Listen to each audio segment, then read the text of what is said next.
Assalamu alaikum everyone. I hope you are doing well. This is our first class of Python जिसमें हम basic pre AI and data science का जो course content है वो cover करेंगे। And इसमें जो मैं टूल्स यूज़ कर रहा हूँ वो गूगल कोलैब यूज़ कर रहा हूँ। आप लोग जुपिटर नोटबुक भी यूज़ कर सकते हो।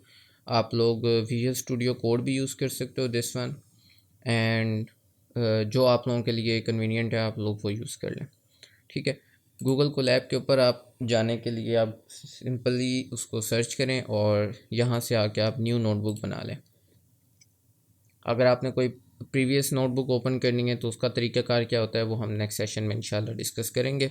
यही वाली नोटबुक हम आगे लेके चलेंगे।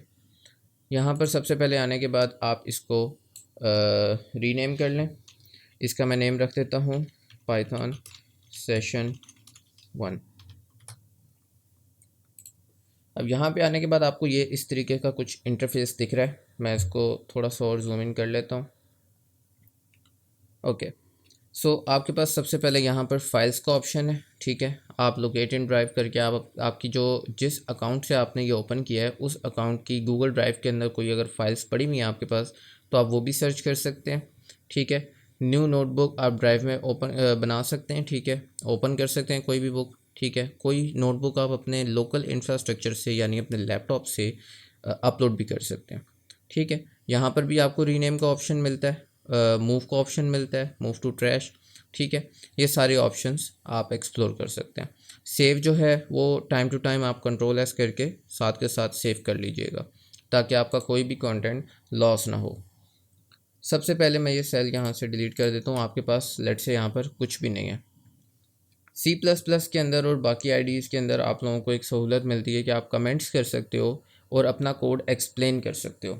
लेकिन गूगल कोलैब और पाइथन नोटबुक्स जितनी भी हैं आपकी, अब लेट से गूगल कोलैब है, जुपिटर नोटबुक है, इन आईडीज़ के ऊपर जब आप अपनी नोटबुक्स रन करते हो तो नोटबुक का फ़ायदा ये होता है कि आप उसके अंदर टेक्स्ट सेल्स ऐड कर सकते हैं। ठीक है, this is more likely a interpreter. ठीक है, और आप जो हैं अपना मल्टीपल सेल्स के अंदर काम करते हो। ठीक है, हर सेल को आप इंडिविजुअली रन कर सकते हो क्योंकि बाकी जो फाइल्स होती हैं आपकी उनके अंदर आपने जो कोड होता है आपका उसको आप एज अ वंस आप उसको एक दफ़ा रन करते हो, एज अ होल फाइल उसको रन करते हो और उसके अंदर इंस्ट्रक्शन बाय इंस्ट्रक्शन वो कोड आपका एग्जीक्यूट होने लग जाता है, कंपाइल होता है और उसके बाद आपके पास एक आउटपुट आ जाती है। यहाँ पर क्या होता है कि आपके पास मुख्तलिफ सेल्स होते हैं जिनके अंदर आप काम करते हो और उन सेल्स को आप रन कर लेते हो। ठीक है, अब उन सेल्स को रन करने के बाद आपके पास सर्टेन आउटपुट आएगी और उस आउटपुट को आप रीयूज़ कर सकते हो नीचे वाले सेल्स में भी, और इनफैक्ट आप ऊपर वाले किसी सेल के अंदर वापस जाकर वो अपडेटेड वैल्यूज़ यूज़ कर सकते हो। हम इसको स्टार्ट करते हैं। सबसे पहले मैं यहाँ पर मैंने एक टेक्स्ट सेल बनाया है जिसके अंदर मैं कुछ कोई भी नॉर्मल टेक्स्ट, प्लेन टेक्स्ट कुछ भी लिख सकता हूँ। ठीक, अब इसमें होता ये है कि अगर आपको कोई हेडिंग्स बनानी है, कोई चीज़ एक्सप्लेन करनी है, कुछ फार्मूलाज इंसर्ट करने हैं तो मार्क डाउन इसको कहते हैं। ठीक है, आप इधर अपनी चीज़ें लिख सकते हो। मैं फ़र्स्ट हेडिंग बना लेता हूँ। अच्छा, हेडिंग देने के लिए हेडिंग के डिफरेंट साइजेस होते हैं। जिस तरह आपके पास HTML में आपके पास आपने अगर वेब डेवलपमेंट की है तो उसमें हेडिंग्स के लिए आप मुख्तलिफ साइजेस रख लेते हो, तो H1 H2 करके। इसी तरीके से हम जो हमारी पाइथन नोटबुक होती है इसके अंदर हम मार्क डाउन के अंदर डिफरेंट साइजेस रख सकते हैं। अब एक हैश डालने से कुछ सबसे बड़ी हेडिंग आ जाएगी आपके पास, दूसरा हैश डालने से आपके पास उससे छोटी हेडिंग आ जाएगी, एंड इस तरीके से 6 हैश तक आप अपना साइज़ लेके जा सकते हैं। उसके बाद आप कुछ भी इधर राइट करेंगे तो आपकी वो हेडिंग काउंट होगी। अब इधर मैं लिख देता हूँ इंट्रोडक्शन टू पाइथन। अब इसके साथ साथ आपको इस तरफ इसकी आउटपुट प्रीव्यू एक देखने को मिल रहा है कि ये दिखने के बाद कैसा लगेगा। मैं लेट से इसको छोटा कर देता हूँ, एक हैश हटा देता हूँ। ठीक है, तो आपके पास इधर कोई फ़र्क नहीं पड़ रहा। लेकिन अगर मैं एक हैश और ऐड कर देता हूँ तो हमारे पास इधर हैश दिखने लग जाएंगे। उसकी वजह ये है क्योंकि ये 6 हैश तक हेडिंग को काउंट करता है। उसके बाद आप जितने भी हैश डालेंगे वो आपका एक प्लेन टेक्स्ट काउंट होगा। इसलिए आप 6 हैशेस तक लेके जा सकते हैं। अब मैं 6 हैशेस जब दूंगा तो आपके पास एक ये इस साइज़ की एक हेडिंग आ गई है। मैं चाहता हूँ इसको सिंगल हैश पे बिगेस्ट हेडिंग रखूँ लाइक दिस, ठीक है। अब आपकी ये हेडिंग डल गई है इंट्रोडक्शन टू पाइथन।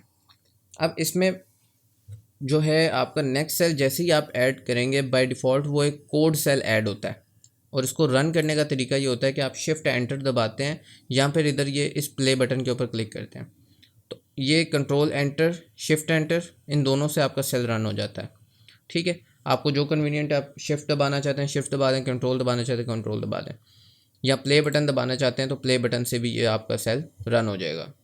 अब जब आपने कोई नया सेल ऐड करना होता है, एक तो तरीक़ेकार ये है कि आप इसी सेल को जब रन करेंगे तो आपका नया सेल ऐड हो जाएगा, लेकिन उसके अंदर शर्त यह है कि आपका इसके अंदर कोई ना कोई कोड लिखा हुआ हो। जिस तरह मैंने इसके अंदर मार्कडाउन के अंदर एक टेक्स्ट लिखा था जो रन होने के बाद उसने एक by default code cell add कर दिया। लेकिन अगर इसके बाद आपको कोई सेल ऐड करना है तो आप जैसे ही अपना कर्सर इस जगह पर लाएंगे तो इधर हॉवर होके एक कोड और टेक्स्ट का आपको ऑप्शन मिलेगा। इनमें से आप टेक्स्ट सेल ऐड करना चाहते हैं टेक्स्ट सेल ऐड कर लें, कोड सेल ऐड करना चाहते हैं कोड सेल ऐड कर लें। इनके शॉर्टकट कीज़ जो हैं वो भी अवेलेबल हैं, कंट्रोल एम भी आप दबाएंगे तो कोड सेल ऐड हो जाएगा। इसके अलावा आपको इधर दो ऑप्शंस मिलते हैं कोड और टेक्स्ट के, यहाँ से भी आप ऐड कर सकते हो। सबसे पहले मैं आता हूँ पाइथन के इंट्रोडक्शन पे। अब पाइथन जो है वो हम यूज़ करते क्यों हैं, ख़ास तौर पर आर्टिफिशियल इंटेलिजेंस की फ़ील्ड में हम पाइथन को प्रेफर क्यों करते हैं। हमारे पास C++ लैंग्वेज भी है, हम बहुत सी यूनिवर्सिटीज़ के अंदर C++ लैंग्वेज में काम करते हैं। हम स्टार्ट ही C++ से करते हैं क्योंकि मेमोरी मैनेजमेंट जो है C++ से आपको बहुत अच्छी समझ आ जाती है। मसला ये होता है कि C++ के अंदर आपको काम करने के लिए टाइम बहुत चाहिए, आपको मेहनत बहुत चाहिए, आप बहुत लंबा कोड लिखना पड़ता है आपको छोटे से टास्क के लिए। तो कंसीडरिंग कि पाइथन जो है वो थोड़ी सी स्लो है C++ से, not that much but comparatively relatively थोड़ी सी C++ से पाइथन स्लो है, लेकिन स्टिल वो आपको ये फैसिलिटी देती है कि आप अपना जो कोड है वो सिंगल लाइन में आप इनफैक्ट आप लिख सकते हो, बहुत सारी लाइंस अपनी बचा सकते हो आप, और आपको सिंपली डॉट लगा के कुछ फंक्शंस कॉल करने होते हैं और आपका कोड जो होता है जो आपका 10-15 लाइनों में होना होता है वो आप सिंगल लाइन में कर सकते हो। तो पाइथन आपको ये फैसिलिटी देती है कि जो डेवलपर्स हैं वो कोड जल्दी लिख सकते हैं और कम लाइंस में लिख सकते हैं। इस चीज़ को देखते हुए हम पाइथन को यूज़ करते हैं। सेकेंडली आपके पास जो मेन जो रीज़न आती है वो ये है कि पाइथन के अंदर बिल्ट इन लाइब्रेरीज़ जो हैं वो आपको इतना फैसिलिटेट कर देती हैं कि आपको काम कुछ करना ही नहीं पड़ता। यूँ समझ लें कि आपको कुछ भी नहीं काम, वही कोड अगर आप लाइब्रेरीज़ ना यूज़ करें और C++ में करें तो बहुत ज़्यादा टाइम लग जाएगा, आपकी ढेरों ढेर फाइल्स बन जाएंगी कोड्स की। तो अब हम पाइथन के ऊपर आते हैं, इसके सिंटैक्स के ऊपर आते हैं। ये तो हमें पता चल गया कि पाइथन हम एआई में यूज़ करते हैं, क्यों यूज़ करते हैं, और उसके बाद फिर आपके पास जो इसकी लाइब्रेरीज़ होती हैं वो हम क्यों यूज़ करते हैं, उनको उनके ऊपर हम आगे इंशाल्लाह नेक्स्ट सेशंस में जाएंगे। इस सेशन का जो मेन एजेंडा है वो ये है कि हम पाइथन का इंट्रोडक्शन पढ़ेंगे, इसकी डाटा टाइप्स पढ़ेंगे, थोड़ा बहुत इसका सिंटैक्स देखेंगे, वेरिएबल्स बनाना सीखेंगे इसके अंदर। उसके बाद फिर हम इसके अंदर प्रिंट स्टेटमेंट देखेंगे कि आपने कुछ डिस्प्ले करवानी हो आउटपुट तो आप कैसे करवाएंगे। साथ के साथ हम कुछ लॉजिकल एंड अरिथमेटिक ऑपरेटर्स देखेंगे। तो स्टार्टिंग विद डाटा टाइप्स, अगर मैं आपको बताऊं, अगर मैं इधर इस कोर्स में बाय द वे एज्यूम ये कर रहा हूँ कि आप लोगों को C++ थोड़ी बहुत हाउ नो है C++ की, because I will be comparing Python with C++ in future sessions and in this session as well. सो सबसे पहले हम स्टार्ट करते हैं पाइथन के अंदर कि हमारे पास डाटा टाइप्स कौन कौन सी होती हैं। आपके पास इंट डाटा टाइप होती है, आपके पास फ्लोट डाटा टाइप होती है, आपके पास स्ट्रिंग डाटा टाइप होती है, ठीक है। ये सारे मैं नेम्स लिख रहा हूँ, ये this is not the syntax, and control question mark दबाने से आपका ये कमेंट हो जाएगा। कमेंट का आप लोगों को पता होगा कि कमेंट क्या होता है, वो इंस्ट्रक्शन, वो लाइन ऑफ कोड जो आपने इग्नोर करवाना है अपने कंपाइलर से या इंटरप्रेटर से कि वो उसको रन ना करे, क्योंकि वो आउट ऑफ सिंटेक्स है या फिर प्लेन टेक्स्ट है, तो आप उसको रन नहीं करना चाहते, just for convenience of your self, कि आपने जब नेक्स्ट टाइम कोड करें तो आपको पता हो कि इधर मैंने क्या किया था, तो आप उसको कमेंट आउट करके लिख सकते हैं। तो इधर आपके पास जो डेटा टाइप्स आ जाती हैं, इंट आ जाती है, फ्लोट है, स्ट्रिंग है, बूल डेटा टाइप है। तो ये सारी जो डेटा टाइप्स हैं, इनफैक्ट इससे पहले भी मैं एक हेडिंग बना देता हूँ, we are discussing here data types. अच्छा, अब इंट, फ्लोट, स्ट्रिंग, बूल, इनका क्या मतलब है? अगर किसी बच्चे को नहीं पता तो मैं आप लोगों के लिए ये एक्सप्लेन करता हूँ कि इंट का क्या मतलब है। अब इंट का मतलब ये होता है कि आपके पास जितने भी नंबर्स हैं, आपके पास जितने भी नंबर्स हैं स्टार्टिंग फ्रॉम 0, 1, 2, 3, इनफैक्ट इसके अंदर नेगेटिव नंबर्स भी आते हैं। आप -3 लिख सकते हैं, -2 लिख सकते हैं, -1 लिख सकते हैं। तो आपके पास जितने भी नंबर्स हैं from negative infinity to positive infinity, आप वो सारे नंबर्स इंट के अंदर लिख सकते हो, इंट की जो डेटा टाइप है। ठीक है, उसके बाद आपके पास आती है बारी फ्लोट की।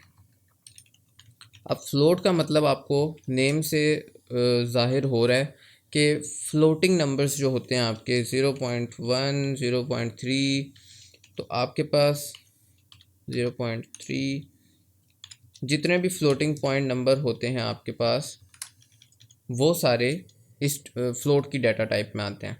अब उसकी भी रेंज यही है, नेगेटिव इन्फिनिटी से पॉजिटिव इन्फिनिटी तक आपके पास कोई भी नंबर हो सकता है, -0.6776, जो भी कुछ भी हो सकता है। ठीक है, उसके बाद आपके पास आती है डाटा टाइप स्ट्रिंग।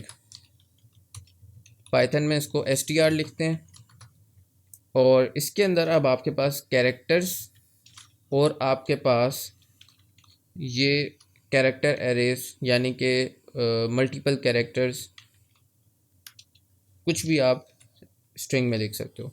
अब आपको अगर सिंगल कोट्स और डबल कोट्स का इशू हो रहा है तो पाइथन के अंदर ये दोनों चलते हैं। ठीक है, स्ट्रिंग के लिए आप डबल कोट भी यूज़ कर सकते हैं, सिंगल कोट भी यूज़ कर सकते हैं। इसी तरह कैरेक्टर्स अगर आपने बनाने हैं तो आप कुछ भी यूज़ कर सकते हैं। ठीक है, तो आपने कोई नेम लिखना है, आपने कोई एड्रेस लिखना है, किसी फ़ाइल का आपने लोकेशन लिखनी है, स्टार्टिंग फ्रॉम सी, इस तरीके से करके, तो वो सारी जो चीज़ें होती हैं हमारी स्ट्रिंग में चल रही होती हैं। इधर कुछ भी आप फाइल लोकेशन लिख सकते हो। लेट्स से मैं इधर ड्राइव लिख लेता हूँ। सो दिस इज़ दी वे कि आप किस तरीके से वेरिएबल्स इन अपने जो हैं उनकी डाटा टाइप्स रखते हैं। डाटा टाइप्स आपके पास कौन कौन सी होती हैं? अब इसके अंदर बूल डाटा टाइप आपकी एक होती है, उसके अंदर आपके पास ट्रू या फिर आपके पास फॉल्स आता है। ये दो चीज़ें आपके पास उस डाटा टाइप में आती हैं। सो ये सारी डाटा टाइप्स हम फ़िलहाल यूज़ कर रहे होंगे। ठीक है, इसके अलावा जो कौन सी डाटा टाइप्स हैं वो आप अपने आप लोग उसको मज़ीद एक्सप्लोर कर सकते हैं कि कौन कौन सी मज़ीद डाटा टाइप्स हैं। ठीक है, फ़िलहाल आज के सेशन में हम इन डाटा टाइप्स को लेके चलेंगे। अच्छा, डाटा टाइप्स के बाद हम आ जाते हैं, एक टेक्स्ट सेल हम और ऐड करते हैं और इधर हम हेडिंग दे देते हैं वेरिएबल्स की। अब वेरिएबल्स क्या होते हैं? वेरिएबल्स क्या होते हैं कि आपके पास ऐसे कंटेनर्स हैं जिनके अंदर आप कोई भी डाटा स्टोर कर सकते हैं। लेट्स से मैं इधर लिख लेता हूँ कंटेन्स इज़ इक्वल टू, अब ये जो इज़ इक्वल टू है ये एक असाइनमेंट ऑपरेटर है। ठीक है, हमने मैथ्स के अंदर पढ़ा था A is equal to B, two is equal to two. वो जो इक्वलिटी ऑपरेटर होता है वो डबल इक्वल आता है पाइथन में। ठीक है, सी प्लस प्लस में भी डबल इक्वल आता है, इधर भी डबल इक्वल आता है। तो सिंगल इक्वल डालने के मतलब ये है कि आप राइट हैंड साइड से लेफ़्ट हैंड साइड में एक वैल्यू असाइन कर रहे हैं। अब मैं कंटेंट्स के ऊपर 5 असाइन कर रहा हूँ। ठीक है, सी प्लस प्लस जिन बच्चों ने की हुई है वो देखते होंगे कि यहाँ पर हम सी प्लस प्लस में इंट लिखते थे, ठीक है। यहाँ पर ऐसा कोई सीन नहीं है। इधर आपको सिंपली कंटेन्स वेरिएबल का नेम आपने लिखना है, जो भी आपने वेरिएबल बनाना है उसका नेम लिखा, उसके बाद आपने असाइनमेंट ऑपरेटर लगाया और आपने वैल्यू असाइन कर दी, ठीक है। मैं लिखता हूँ name is equal to, string बना के लिख देते हैं जैन। अब इधर आपने कंफ्यूज नहीं होना, आप ये काम भी कर सकते हो, जैन, दोनों तरीके से ये चलता है, ठीक है। कंटेन्स, एक वेरिएबल मैं बना लेता हूँ एज का, एज इज़ इक्वल टू 22। एक वेरिएबल मैं बना लेता हूँ हाइट का, हाइट इज़ इक्वल टू 5.9। एक मैं वेरिएबल बना लेता हूँ बूल का, जिसमें मैं लिख लेता हूँ is student is equal to true. अब यहाँ पर आप लोगों ने काफ़ी सारी चीज़ें नोट की होंगी कि जो वेरिएबल के नेम्स हैं उनके जो स्टार्टिंग लेटर है वो या तो कोई अल्फ़ाबेट है, ठीक है। उधर आप कोई नंबर नहीं डाल सकते हो। मैं इधर 2 लिख दूँ तो ये वेरिएबल नेम नहीं रहा।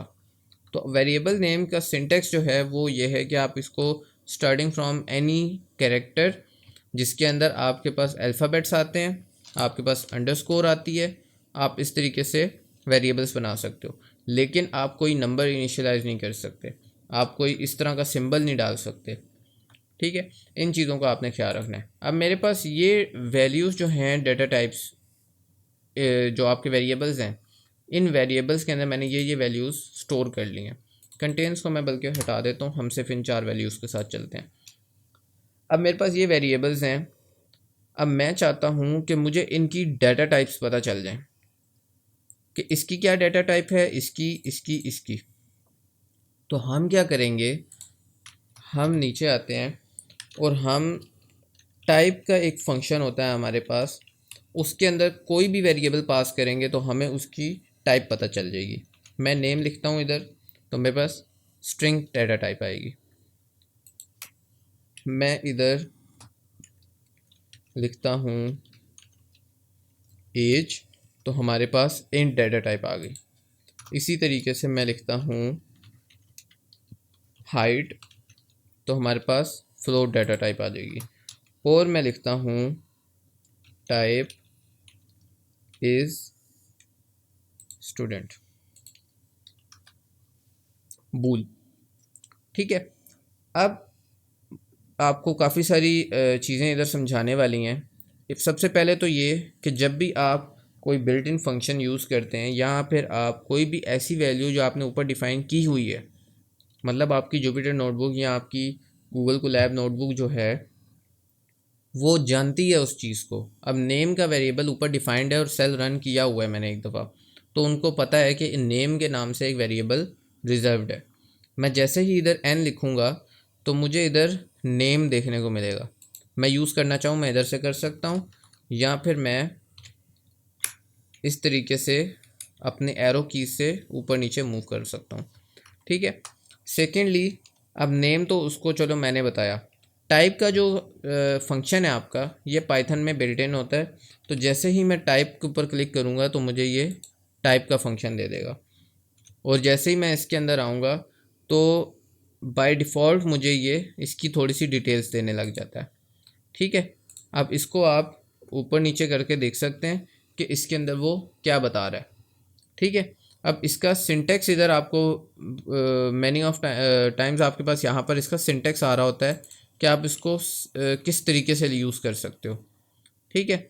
और आपके पास एक उसकी आउटपुट बता दी जाती है कि इसकी आउटपुट किस तरह आएगी। तो अगर आप you are new to Python तो आप बहुत सारे फंक्शंस ऐसे सीख सकते हो कि आप सिंपली उसकी जब ब्रैकेट ओपन करेंगे तो आपके पास वो बता देगा कि इसको कैसे यूज़ करना है, ठीक है। उसके अलावा आपने देखा होगा कि मैंने जब फर्स्ट टाइम नेम लिखा था तो मेरे पास नेम आ गया था, फिर मैंने नीचे जब एज लिखा था तो सिर्फ एज आया, नेम नहीं आया। फिर मैंने जब नीचे हाइट लिखा तो ऊपर वाले दोनों नहीं आए, सिर्फ हाइट आया, और इस स्टूडेंट की दफ़ा पे तीनों चले गए। अब होता ये है कि जुपिटर नोटबुक पे जब सेल आप रन करते हो तो ये कोई सिंटेक्स नहीं है कुछ डिस्प्ले करने का।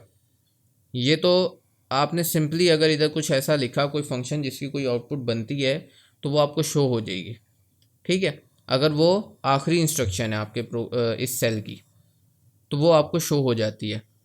असल सिंटेक्स जो है डिस्प्ले करने का वो आपके पास आता है प्रिंट फॉर्म में। अगर मैं इधर प्रिंट लिखता हूँ तो ये आपके पास असल सिंटेक्स है कुछ भी डिस्प्ले करने का। अब इसके अंदर ये आपको सारी डिटेल्स दे रहा है कि आपने क्या क्या इधर यूज़ कर सकते हो और किस तरीके से प्रिंट का फंक्शन यूज़ होता है। तो मैं इधर सिंपली लिख लेता हूँ नेम, और जैसे ही मैं शिफ्ट एंटर दबाऊंगा तो मेरे पास अब जैन प्रिंट होगा। अब इधर से इसी तरीके से मैं जाता हूँ वापस और मैं जाके इधर प्रिंट एंड दिस, और उसके बाद अब मैं लेट से सिर्फ प्रिंट नेम करता हूँ और ये आखिरी इंस्ट्रक्शन मैं ऐसे ही रहने देता हूँ। तो मेरे पास आउटपुट क्या आनी चाहिए, एक तो ये प्रिंट होगा ही होगा, ये दोनों चीज़ें प्रिंट होंगी या नहीं होंगी ये आप सोचें। आखिरी वाली लाइन भी मैंने बता दी कि प्रिंट होती है, सोच लिया। अच्छा, दरमियान वाली कोई चीज़ प्रिंट नहीं होगी, हमारे पास सिर्फ ये इसकी स्ट्रिंग टाइप बताई है उसने और इसकी टाइप बताई है बूल। अब प्रिंट स्टेटमेंट यूज़ करके आपने जो चीज़ प्रिंट की उसका जो एक आउटपुट है वो देखें किस तरीके से आ रही है और इसकी जो आउटपुट है वो किस तरीके से आ रही है। ये आपको सिंपली इनफॉर्मल मेथड में एक बता रहा है कि जी ये बूल है, लेकिन ये एक प्रॉपर फॉर्मली आपको सिंटेक्स वाइज बता रहा है कि ये एक क्लास का ऑब्जेक्ट है जिसकी क्लास है स्ट्रिंग, ठीक है।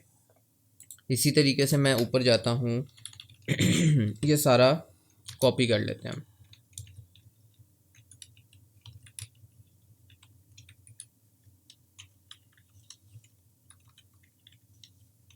और अब इस सब को जब मैं रन करूँगा तो आपके पास class string and float and bool ये सारी वैल्यूज़ आपके पास प्रिंट हो जाएंगी। अच्छा, डेटा टाइप्स हमने देख ली, वेरिएबल्स हमने देख लिए। उसके बाद हम आते हैं, सबसे पहले अपना एक टेक्स्ट सेल बनाते हैं और उसके अंदर हम लिख लेते हैं प्रिंट स्टेटमेंट्स। प्रिंट स्टेटमेंट बल्कि इसका हम टॉपिक रखते हैं स्ट्रिंग स्लाइसिंग। प्रिंट तो आप लोगों ने देख लिया कि कैसे करते हैं, इसके अंदर मेन काम हम स्ट्रिंग स्लाइसिंग का करेंगे। अब आपके पास एक स्ट्रिंग थी name is equal to Jain, वो ऊपर डिफाइंड है, मैं दोबारा डिफाइन नहीं कर रहा। एक मैं स्ट्रिंग बना देता हूँ इधर greeting is equal to hello, और एक मैं इधर बना लेता हूँ hello greeting to the system world. अब आपके पास ये दो स्ट्रिंग्स हैं। अब आपने स्ट्रिंग स्लाइसिंग, आप लोगों को बहुत दफ़ा ज़रूरत पड़ेगी कि आपने स्ट्रिंग स्लाइसिंग करनी है। अब स्ट्रिंग स्लाइसिंग होता क्या है, स्लाइस का आप सबको पता है, डिवाइड कर देना, ठीक है। स्लाइसिंग से मुराद ये है कि एक बड़ी सी चीज़ में से कोई छोटी सी चीज़ निकालना या उसको डिवाइड कर देना या उसको टुकड़ों में तकसीम करके एक टुकड़ा ले लेना, ये सारी चीज़ें ये स्लाइसिंग के आपको बाय नेम इसका आपको अंदाज़ा हो गया होगा कि हम क्या करने लगे हैं। स्ट्रिंग्स के हम स्लाइस बनाएंगे। अब ग्रीटिंग है मेरे पास एक वेरिएबल जिसके वैल्यू है हेलो। अब आपको पता होगा जो बच्चे C++ पढ़ के आए हैं उनको इस बात का अंदाज़ा होगा कि जब भी आपके पास कोई स्ट्रिंग होती है वो आपकी एक कैरेक्टर एरे होती है। अब जिन बच्चों ने C++ नहीं पढ़ी हुई उनके लिए मैं एक्सप्लेन कर देता हूँ कि जो आपकी कैरेक्टर एरे होती है बेसिकली वो that is a stack of letters, characters. आपकी स्ट्रिंग में जितने कैरेक्टर्स हैं ना, ये H से लेके O तक, these are the characters, and आपकी स्ट्रिंग में ये as a character array store हुए हुए हैं, ठीक है। मतलब ये कि C++ में तो आपको उसको आप एज अ कैरेक्टर एरे इस्तेमाल कर सकते थे, यहाँ पर हम कर सकते हैं या नहीं, इसका जवाब है कर सकते हैं। कैसे? अब लेट से मेरे पास ग्रीटिंग है, मैं ग्रीटिंग के आगे ये स्क्वायर ब्रैकेट्स यूज़ करूँगा और इसको मैं इंडेक्स बताऊंगा कि मुझे किस इंडेक्स की वैल्यू चाहिए, तो वो आपको उस इंडेक्स की वैल्यू दे देगा। ठीक है, ये तो इंडेक्सिंग हो गई सिंपली। ठीक है, अब इंडेक्स मैं बता दूं आपको कि वो स्टार्ट होता है 0 से लेके ऑनवर्ड पॉजिटिव इन्फिनिटी तक। ठीक है, ये इंडेक्स आपके पास बाय डिफ़ॉल्ट स्टार्ट होता है। अब बहुत सी आपकी जो लैंग्वेजेस होती हैं जैसे C++, उधर नेगेटिव इंडेक्सिंग आपने नहीं देखी होगी। यहाँ पर हम नेगेटिव इंडेक्सिंग भी कर सकते हैं, ख़ास तौर पे जब आप स्लाइसिंग कर रहे होते हैं आपको ज़रूरत पड़ती है उसकी। अब सबसे पहले तो मैं आपको प्रिंट करवा के दिखा दूँ, ग्रीटिंग ज़ीरो के अंदर हमारे पास ज़ीरोथ इंडेक्स के ऊपर ये H पड़ा हुआ है। ज़ीरो इंडेक्स के ऊपर H है, 1 2 3 एंड 4। 0 से लेके 4 इंडेक्सेस आपके पास अवेलेबल हैं। ठीक है, टोटल 5 कैरेक्टर्स थे स्टार्टिंग फ्रॉम 0, तो ये आपके पास 4 कैरेक्टर्स बनते हैं। आपके पास 4 वैल्यूज़ हैं, 4 कैरेक्टर्स हैं इसके अंदर। ठीक है, तो ये आपने इस तरीके से लेके चलना है। अब greeting is equal to greeting के जो इंडेक्स है वो आपने 0 डाला है, तो आपके पास H प्रिंट होना चाहिए। ठीक है, अब इधर मैंने दोबारा से प्रिंट स्टेटमेंट नहीं लगाई। अगर मैं इसको इस तरीके से प्रिंट करूँगा तो आपके पास ये H आ जाएगा इस तरीके से। ठीक है, फ़िलहाल मैं इसको प्रिंट नहीं कर रहा क्योंकि मुझे आपको और चीज़ें दिखानी है। अब 0, अब मैं लेट से इधर 5 करता हूँ तो वो मुझे दे देगा इंडेक्स आउट ऑफ रेंज। उसकी वजह यह है कि मैंने जैसे आपको बताया कि कैरेक्टर्स बेशक 5 हैं, लेकिन स्टार्टिंग फ्रॉम 0 तो वो आपको पास 5 इंडेक्स पे कुछ है ही नहीं। आपके पास टोटल इंडेक्सेस कितने हैं, वो हैं 4। तो 4th इंडेक्स के ऊपर आपको ओ रिटर्न हो जाएगा। ठीक है, अब मैं ये चाहता हूँ कि मुझे हेलो का ओ उड़ जाए और सिर्फ हेल रिटर्न हो जाए।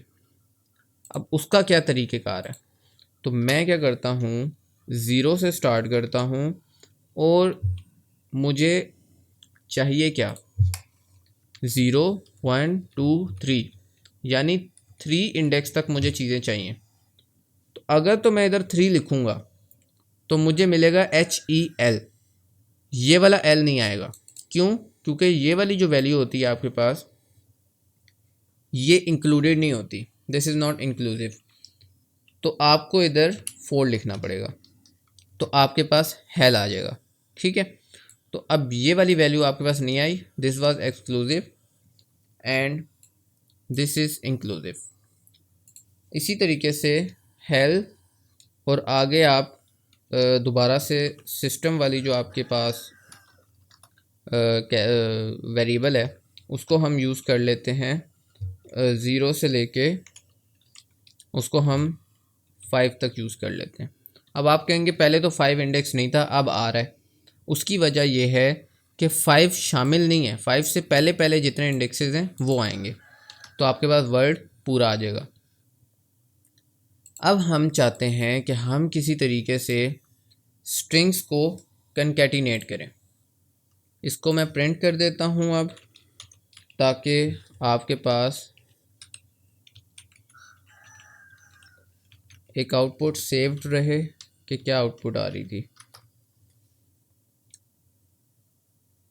बल्कि मैंने आपको नेगेटिव स्लाइसिंग नहीं करके दिखाई, पहले हम वो करते हैं।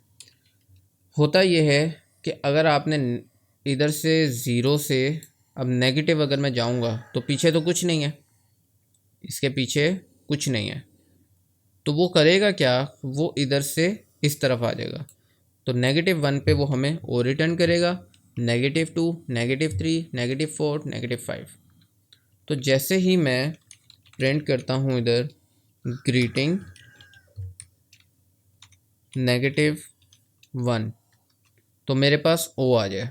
ठीक है, अब मैं ये चाहता हूँ कि मैं इसको प्रिंट करूँ ELL, ठीक है, लेकिन नेगेटिव इंडेक्सिंग से करूँ। ठीक है, तो उसके लिए मुझे करना ये होगा कि मैं क्या करूँ कि इधर से ही स्टार्ट करूँ 1 से, और नेगेटिव इंडेक्सिंग इसके अंदर मैं यूज़ कर लूँ -1। ठीक है, लेट से ये करता है कि नहीं, तो ये इसने मुझे वैल्यूज़ रिटर्न कर दी। अगर आप कहें कि जी मुझे नेगेटिव वैल्यू से इधर से इस तरफ जाना है LLE, तो वो नेगेटिव टू नेगेटिव ये इस तरीके से नहीं जाता। मैं -1 करता हूँ उसको, और इधर से मैं नेगेटिव लेट से 4 कर दूंगा, तो ये आपके पास आउटपुट नहीं दी इसने।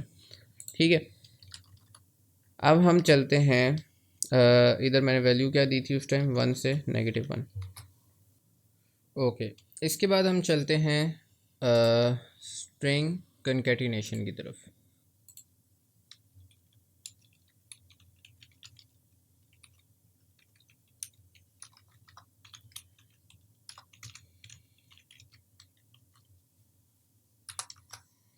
अच्छा, स्ट्रिंग कंकैटिनेशन के नाम से आप लोगों को पता चल रहा होगा कि हम स्ट्रिंग्स को कंकैटिनेट करने लगे हैं। दो स्ट्रिंग्स को आपस में जोड़ देना, that is called concatenation of strings. ठीक है, अब स्ट्रिंग कंकैटिनेशन के लिए आपको आपके पास होने चाहिए दो स्ट्रिंग्स।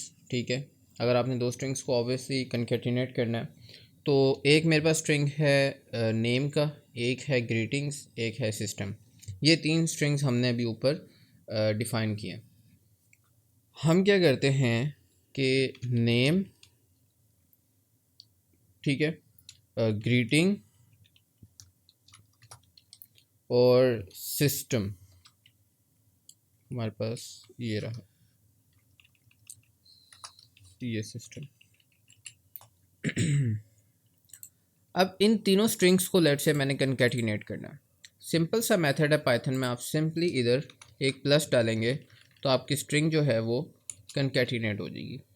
लेकिन इसमें मसला ये है कि नेम के आगे कोई स्पेस नहीं आएगी, इधर जैन आएगा, इधर हेलो आएगा और इधर वर्ल्ड आ जाएगा। मैं इसको जैसे ही प्रिंट करूँगा कंट्रोल एंटर या शिफ्ट एंटर से, तो ये मुझे कंकैटिनेटेड स्ट्रिंग्स दे देगा जिसमें कोई स्पेस नहीं है। ठीक है, अब मुझे इसके अंदर स्पेसिस चाहिए, तो उसके लिए भी कोई मसला नहीं है, मैं एक और प्लस डालता हूँ और इधर मैं एक स्पेस दे देता हूँ। सिंपली ये काम मैं इधर भी कर लेता हूँ। अब मेरे पास इसमें स्पेसेस भी आ गई हैं। इसी तरीके से मैं अगर इधर कुछ और कंकैटिनेट करना चाहता हूँ तो मैं वो भी कर सकता हूँ। यहाँ तक आप लोगों को बात समझ आ गई कि हमने स्ट्रिंग्स को अगर कंकैटिनेट करना है तो हम प्लस यूज़ कर सकते हैं। अब हम आते हैं स्ट्रिंग कंकैटिनेशन के बाद अरिथमेटिक ऑपरेटर्स के ऊपर। हमारे पास अरिथमेटिक ऑपरेटर्स, बल्कि इसके साथ ही हम हेडिंग दे देते हैं अरिथमेटिक, लॉजिकल एंड कंडीशनल या कंपैरिजन ऑपरेटर्स। अब अरिथमेटिक ऑपरेटर्स आपके पास कौन कौन से होते हैं, प्लस, माइनस, उसके बाद स्टेरिक, मल्टीप्लिकेशन, डिवीजन, ये सारे होते हैं। मॉड्यूलस होता है एक।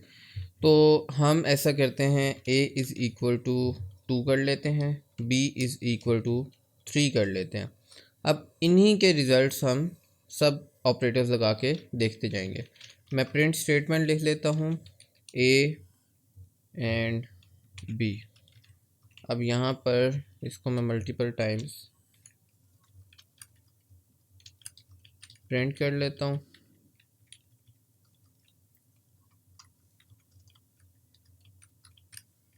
अब मैं इसके अंदर ऑपरेटर्स लगा लेता हूँ। इधर मुझे प्लस चाहिए, इधर मुझे नेगेटिव चाहिए, इधर मुझे स्टेरिक चाहिए और इधर मुझे स्लैश चाहिए। अब इधर मुझे एक मॉड्यूलस चाहिए। अब मॉड्यूलस परसेंटेज का जो साइन होता है ये आपका मॉड्यूलस के तौर पे काउंट होता है। अब मॉड्यूलस आपका क्या करता है, आपको रिमाइंडर देता है। आपकी डिवीजन के अंदर आपको पता होगा, आपने कोशेंट को आपने ये सारी टर्म्स पढ़ी हुई होंगी, कोशेंट की, रिमाइंडर की। तो ये रिमाइंडर जो होता है आपका, वो आपको ये मॉड्यूलस ला के देता है। उसके बाद आपके पास एक फ्लो डिवीजन होती है इस तरीके से।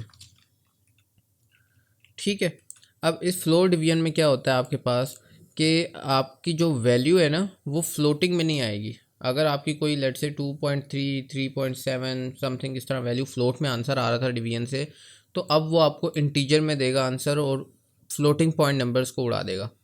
ठीक है।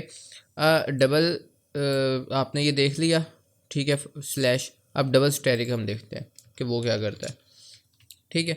उसके बाद फिर आपके नीचे हम इनको फ़िलहाल कमेंट कर देते हैं, ये आपको हम बाद में बताते हैं। अब इसके मैं ऐसा करता हूँ कि कंट्रोल सी, आपको ताकि रिज़ल्ट्स भी शो होते रहें कि हम कर क्या रहे हैं। अच्छा, प्रिंट स्टेटमेंट में होता ये है कि आपकी ना ये जो कॉमा है ना, ठीक है, कॉमा लगा के आप मल्टीपल चीज़ें प्रिंट कर सकते हैं। अब ए प्लस बी पहले अकेला प्रिंट होना था, अब ये साथ मैंने एक स्ट्रिंग लगा दी है जो प्रिंट होगी, दरमियान में कॉमा दे दिया मैंने। अब इस क्योंकि ये स्ट्रिंग है और ये नंबर है तो इसलिए मैं कॉमा दे रहा हूँ। अगर तो मेरे पास इधर भी कोई स्ट्रिंग होती, ठीक है, इधर मेरे पास कोई स्ट्रिंग होती तो मैं इधर प्लस लगा देता तो मेरी ये स्ट्रिंग कंकैटिनेट होकर प्रिंट हो जाती। तो आपके पास दोनों वेज होते हैं, आप किसी भी तरीके से कर सकते हो। और अगर आप अभी भी इसको चाहते हो कि आप स्ट्रिंग में कन्वर्ट कर लो, ठीक है, तो ये भी हो जाएगा। अब आपके पास जो a प्लस बी का रिज़ल्ट आएगा वो आपका स्ट्रिंग में कन्वर्ट हो जाएगा, और जो आपका वैल्यू होगी इस सारी की वो एक स्ट्रिंग होगी। तो अब इधर आप प्लस भी यूज़ कर सकते हो, तो कोई मसला नहीं है, ठीक है। लेकिन आगे हम सारा यही यूज़ करते हैं, कॉमा, इधर माइनस।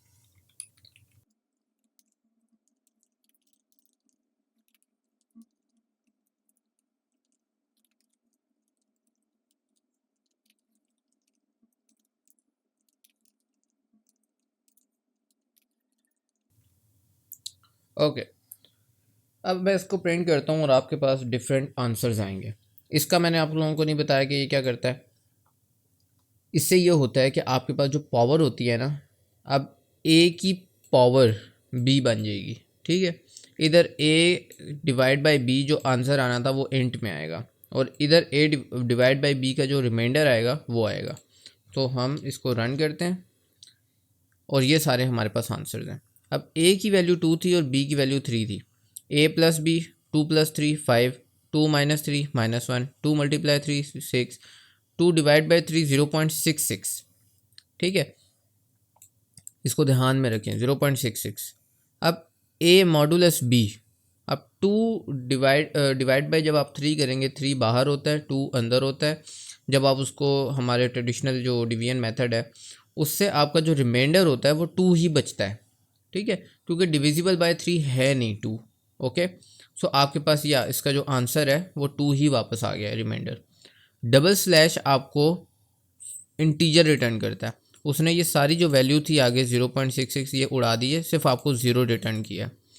और स्टेरिक 2 की पावर 3 आपके पास 8 आता है। तो these were the concept of arithmetic operator.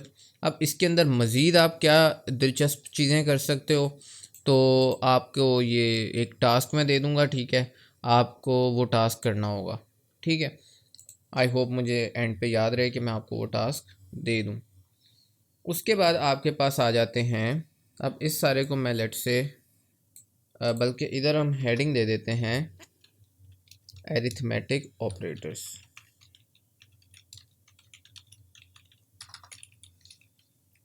ठीक है। एंड नीचे हम आ जाते हैं, इधर हम हेडिंग देते हैं लॉजिकल ऑपरेटर्स। अब यहाँ पर लॉजिक ऑपरेटर्स हमारे पास होते कौन कौन से हैं आपको ये पता होना चाहिए। सबसे पहले आपके पास आ जाता है जी एंड ऑपरेटर, ठीक है, और उसके बाद आपके पास आ जाता है और ऑपरेटर, और फिर आपके पास आ जाता है नॉट ऑपरेटर। अब ये ऑपरेटर्स करते क्या हैं ये आपको पता होना चाहिए, ठीक है। अब एंड ऑपरेटर आप लोगों ने एंड और गेट्स नॉट गेट्स पढ़े हुए होंगे कि दोनों 1 होंगे तो ही 1 रिटर्न करेगा, अदरवाइज ये आपको 0 रिटर्न करता है। और दोनों अगर दोनों में से एक भी 1 है तो 1 रिटर्न कर देगा, अदरवाइज 0 रिटर्न करेगा। And this statement just reverse the results. अगर इधर मैं 1 करूँगा तो ये मुझे 0 दे देगा, 0 करूँगा तो मुझे 1 दे देगा। इधर मैं अगर ट्रू कर दूँगा तो मुझे फॉल्स दे देगा, फॉल्स करूँगा तो मुझे ट्रू दे देगा। अब फॉर द टाइम बीइंग मैं इनकी वैल्यूज़ को 0 1 की फॉर्म में ला रहा हूँ, 1 एंड 0। सो 0 1 का एंड कभी भी 1 नहीं आएगा, और जो है इनका हमेशा 1 आएगा। तो इसको करके देखते हैं और इधर हम ट्रू ही लिख के रहने देते हैं। ओके, सो इधर सबसे पहले तो आपके पास एरर आ गया कि हमारी डिवीजन जो है वो 0 से हो रही है। तो हम ऐसा करते हैं कि इसको 0 करते हैं और इसको 1 करते हैं। ये देखें, अब ये रिज़ल्ट्स तो आप सारे छोड़ दो, आपके पास आता है ये इधर 0 है ए और 1 बी है, तो आपके पास उसने 0 रिटर्न कर दिया। ये इनमें से एक भी 1 हो जाए तो आंसर 1 आना था, वो आ गया, और इसी तरह ट्रू का आंसर फॉल्स आ गया। तो इस तरीके से आप लॉजिकल ऑपरेटर्स भी यूज़ कर सकते हो अपने। इसको मैं इसी तरीके से प्रिंट कर लेता हूँ यहाँ पर।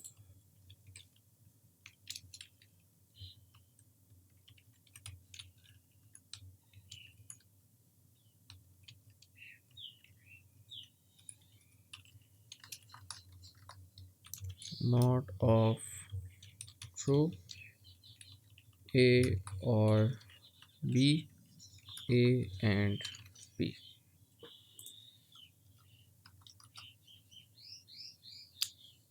यस, अब हम आते हैं अपने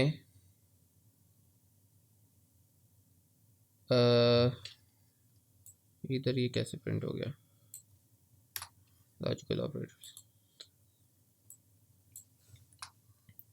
अब हम आते हैं कि हमारे पास कंपैरिजन ऑपरेटर्स कौन से हैं। ये याद रखनी है आपने बात कि कंपैरिजन ऑपरेटर्स जो होते हैं वो आपको हमेशा जो रिज़ल्ट होगा वो ट्रू फॉल्स की फॉर्म में देंगे। ठीक है, मैं इधर प्रिंट करता हूँ A is smaller than B.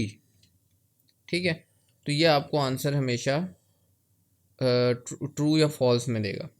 मैं इसको प्रिंट भी करता हूँ, A is smaller than B is equal to A is smaller than B. तो आपके पास आंसर ट्रू आएगा, क्योंकि ए की वैल्यू 0 है, बी की वैल्यू 1 है, तो आपके पास आंसर ट्रू आ गया। इसी तरीके से आप इसी स्टेटमेंट को मल्टीपल टाइम्स डिफरेंट फॉर्म्स में लिख के देख सकते हो। तो मैं इधर इसको इज़ इक्वल टू भी डाल देता हूँ, तो वो कंडीशन भी ट्रू होगी ऑब्वियसली। इसको मैं इधर ग्रेटर देन कर देता हूँ तो ये कंडीशन फॉल्स हो जाएगी। इसको मैं ग्रेटर देन इक्वल टू कर देता हूँ तो ये कंडीशन भी फॉल्स रहेगी, ग्रेटर देन इक्वल टू। और इसको मैं इक्वल इक्वल कर देता हूँ, यानी A is equal to B, यानी दोनों की वैल्यू इक्वल है या नहीं। तो ये आपके पास इस तरीके से वैल्यूज़ आ जाएंगी, ट्रू ट्रू एंड बाकी सारे false. So yes, this were the operators.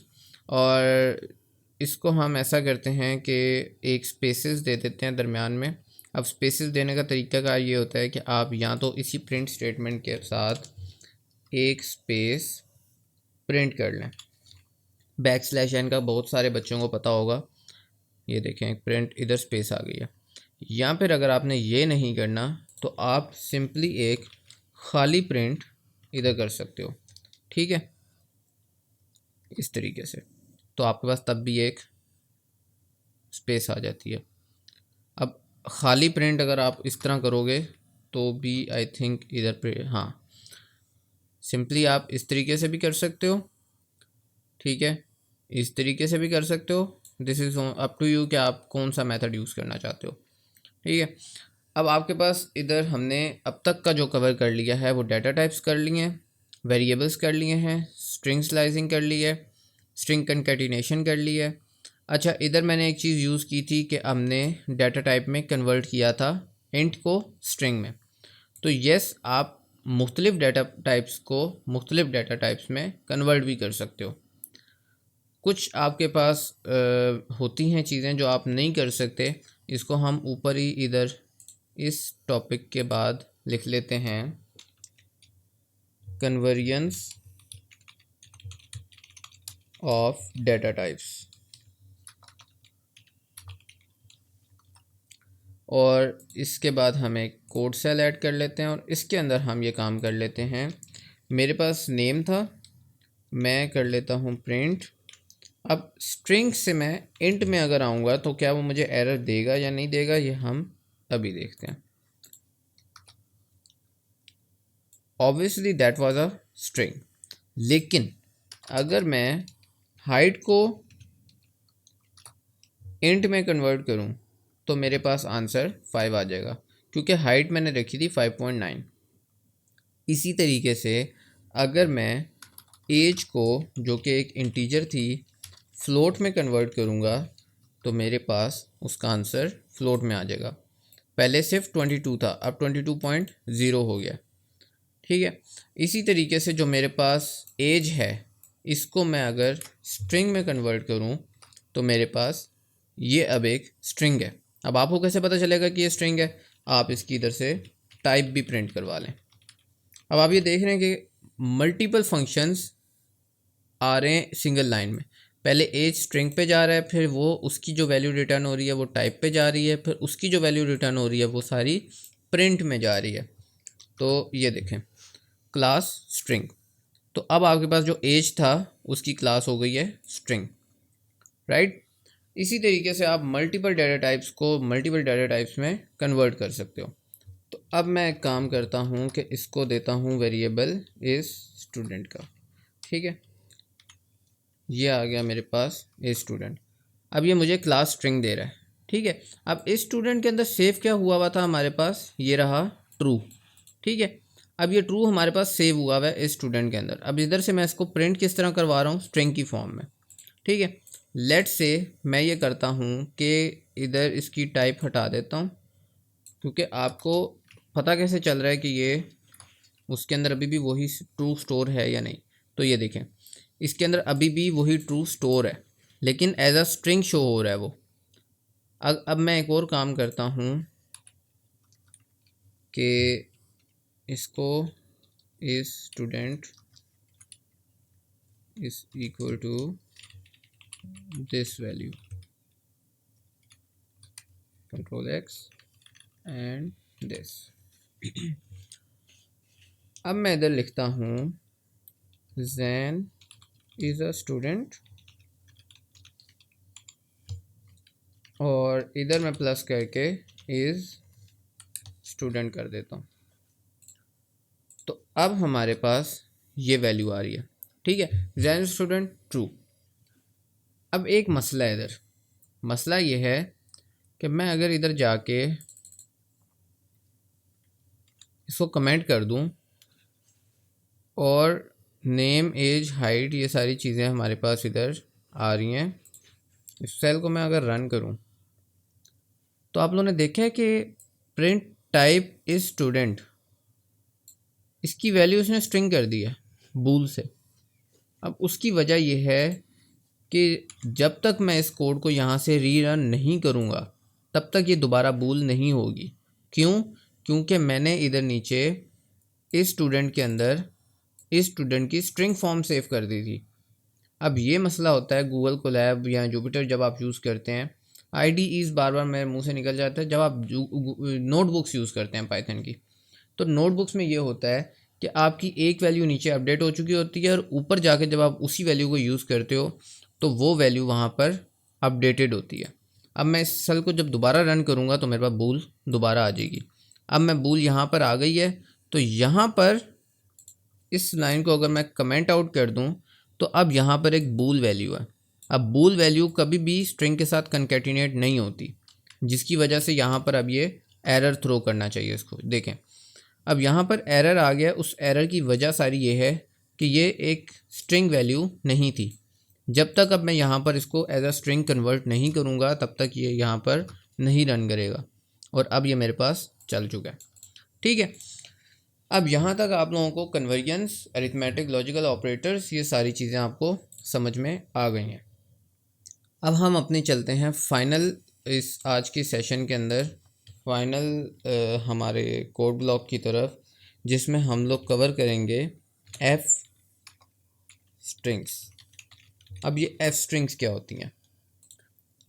आपने C++ में देखा होगा कि जब हम कुछ भी प्रिंट करना होता था, स्क्रीन पे डिस्प्ले करना होता था, तो हम क्या करते थे, सी आउट लिख के हम कुछ भी लिख लेते थे। अब मुझे इधर लेट्स से सी आउट करना है कि माय नेम इज़, इधर मैं आता हूँ, अभी मैं सी प्लस प्लस का फ़िलहाल कोड लिख रहा हूँ। और जो जिन लोगों ने सी प्लस प्लस पहले नहीं की हुई, घबराना नहीं है आप लोगों ने। अभी मैं आप लोगों को ये जस्ट कंपैरिजन के लिए एक्सप्लेन कर रहा हूँ, ठीक है। माय नेम इज़, आगे हम एंगुलर ब्रैकेट्स लिखते थे और साथ हम अपने वेरिएबल का नेम लिखते थे। फिर एंगुलर ब्रैकेट्स डाल के हम लोग लिखते थे माय नेम इज़, जो भी नेम का रिज़ल्ट होगा, लेट्स से जैन है तो जैन आ जाएगा। अब मैं लिखता हूँ and my age and height,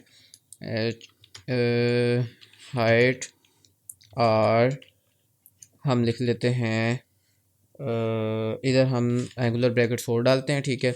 और आगे हमारे पास आ जाएगी एज, और उसके बाद हम दोबारा से लिखेंगे एंड, और फिर हमारे पास एंगुलर ब्रैकेट्स के बाद हाइट का वेरिएबल आ जाएगा, ठीक है। और उसके बाद हम दोबारा से लिखते थे रिस्पेक्टिवली, रिस्पेक्टिवली, और कई केसेस में हम आगे हमें डॉट डाला, बैक स्लैश एन अगर हम नहीं डालते थे तो हमें इधर एंड एल भी लिखना पड़ता था, ठीक है। This is the syntax of C plus plus, ठीक है, जिसमें हमने सिर्फ नेम, एज और हाइट डिस्प्ले की है किसी यूज़र की। अब ऑब्वियसली ये पाइथन नोटबुक है तो इसमें ये नहीं चलेगा, तो हम आते हैं पाइथन के ऊपर। पाइथन में हम क्या करते हैं कि प्रिंट, और इधर मैं लिख लेता हूँ दोबारा से यही सारा, लेकिन इसमें इस दफ़ा मैं क्या करूँगा कि इधर तक मैं ये स्ट्रिंग को उठाता हूँ और इधर मैं आ जाता हूँ ये इधर। अब इसमें मैंने क्या किया, माय नेम इज़, और इधर मैं आता हूँ जस्ट एंगुलर ब्रैकेट्स की जगह पे मैं प्लस डालता जाऊँगा। आपको पता है कि प्लस डालने से स्ट्रिंग कनकैटिनेट हो जाती है, और मैं इन सारी स्ट्रिंग्स को कनकैटिनेट करूँगा। लेकिन आपको पता है कि एज और हाइट जो है ना, वो हमारे पास क्या है, स्ट्रिंग नहीं है, तो मुझे इनको पहले str में कन्वर्ट करना पड़ेगा, ठीक है। ये मैंने इनको कन्वर्ट भी कर लिया साथ ही, और इधर मैं दोबारा से str लगा देता हूँ, तो मेरे पास ये चीज़ें कन्वर्ट हो गई। अब जब मैं इसको रन करूँगा तो मेरे पास ये my name is Jain and my age and height are 22 and 5.9 respectively, ठीक है। अब हमारा जो इस वक्त टॉपिक है ना, वो एस स्ट्रिंग्स है, तो यही काम जो मैंने इधर किया था इसी को मैं उठाता हूँ दोबारा, और इसको मैं कंट्रोल सी करके ले आता हूँ प्रिंट के फंक्शन में। बस इधर मैं एक F लगाऊंगा और वही चीज़ मैं दोबारा डिस्प्ले करूँगा। लेकिन अब इधर मैं कर क्या रहा हूँ कि इधर से मुझे प्लस ये भी हटाना है, ठीक है, ये भी हटाना है, स्पेस नहीं। उसके बाद फिर मुझे इधर से और क्या हटाना है, my age and height are, ये भी हटाना है मुझे, ये स्ट्रिंग भी हट जाएगा। चले मैं ये बाद में हटाता हूँ, ये इधर प्लस और ये भी हट जाएगा, ठीक है। एंड आई थिंक इधर आएगा एंड, और ये भी हट जाएगा और ये भी हट जाएगा, ठीक हो गया। अब ये सारी चीज़ें इधर हमने डिस्प्ले करनी है। अब इधर जो वेरिएबल्स थे ना, उनको सिंपली आपने कर्ली ब्रेसेस में ले आना है, ठीक है। इधर नेम था मेरा एक वेरिएबल, नेम के इधर भी स्पेस थी और इधर भी स्पेस थी, and my age and height are, इधर इसको मुझे स्ट्रिंग में करने की नहीं ज़रूरत, ठीक है। इधर सिंपली ये एक नंबर डिस्प्ले हो जाएगा। इसी तरह इसको भी मुझे उसमें कन्वर्ट करने की ज़रूरत नहीं है, इधर इस तरीके से, ठीक है। My name is Jain and my age and height are this and this respectively. अब इसका रिज़ल्ट देखो, किसी किस्म का फ़र्क नहीं पड़ा इसके ऊपर, सिवाय इसके कि आपका कोड जो है वो इजी हो गया। तो एफ स्ट्रिंग्स यूज़ करने से आपको बहुत ज़्यादा आसानी हो जाती है, ठीक है। अब बहुत सारे बच्चे पूछेंगे कि हमने अगर मल्टीपल लाइंस में बहुत बड़े बड़ी अगर स्ट्रिंग्स हमने अगर डिस्प्ले करवानी है तो हम क्या करें। उसका आपके पास आसान सा हल है, प्रिंट, आपने इधर 3 कोटेशंस यूज़ कर दी हैं, 3 ओपनिंग एंड 3 क्लोजिंग। अब इसके अंदर मैं कुछ भी लिखूँगा तो मेरा वो प्रिंट होता रहेगा, जैन, आरिस, उसामा, ठीक है, ये सब कुछ चल रहा है। इधर मैं लिख लेता हूँ आयशा कामरान, ठीक है। उसके बाद मैं लिख लेता हूँ खतीजा, इधर मैं लिख लेता हूँ जुनैद। तो सी आपके पास किसी किस्म का कोई मसला नहीं आएगा, ठीक है। ये इसी तरीके से पूरी की पूरी स्ट्रिंग जो है ना उठा के आप कंट्रोल एक्स करें, ठीक है। इधर मैं लिखता हूँ नेम्स इज़ इक्वल टू, ये पूरी स्ट्रिंग मैंने इधर इस तरह सेव कर ली, और इधर जैसे ही मैं नेम्स इधर, हाँ इधर नेम्स में जैसे ही प्रिंट करूँगा तो मेरे पास सेम रिज़ल्ट्स आ रहे हैं। तो कहने का मतलब ये है कि आपके पास अगर इस तरह की कोई लंबी स्ट्रिंग्स हैं, कोई आपके पास कुछ ऐसा है कि आपने मल्टीपल लाइंस यूज़ करके प्रिंट करवाना है या सेव करना है कहीं, तो आप इस तरह सेव कर सकते हो, ठीक है। और इसी तरीके से अगर आपने किसी तरीके से एफ स्ट्रिंग्स यूज़ करने हैं, मल्टीपल वेरिएबल्स आपने डिस्प्ले करवाने हैं बीच में, तो अच्छा इधर आप ना ये भी कर सकते हो, इसी इसी के अंदर जो है ना आप इधर भी एफ़ लगा सकते हो। ये देखो नेम, अब मेरा नेम ऑब्वियसली मैंने जैन रखा हुआ है तो इसलिए मैंने इस जगह पे ये कर दिया। देखो इसने मेरा नेम जैन, अब ये जो उठाया है ये इसने उधर से उठाया है इस वाले नेम से, ठीक है। सो इस तरीके से आप लोगों की ये चीज़ें सारी चलती हैं। तो आज के टॉपिक में हमने ये सारी चीज़ें कवर कर ली हैं। नेक्स्ट टॉपिक में इंशाल्लाह नेक्स्ट सेशन में हम लोग आगे मज़ीद देखेंगे चीज़ें कि किस तरीके से लेके चलनी है, और बाकी इंशाल्लाह मिलते हैं इंशाल्लाह नेक्स्ट सेशन में। तब तक के लिए अपना ख्याल रखें। अल्लाह हाफ़िज़।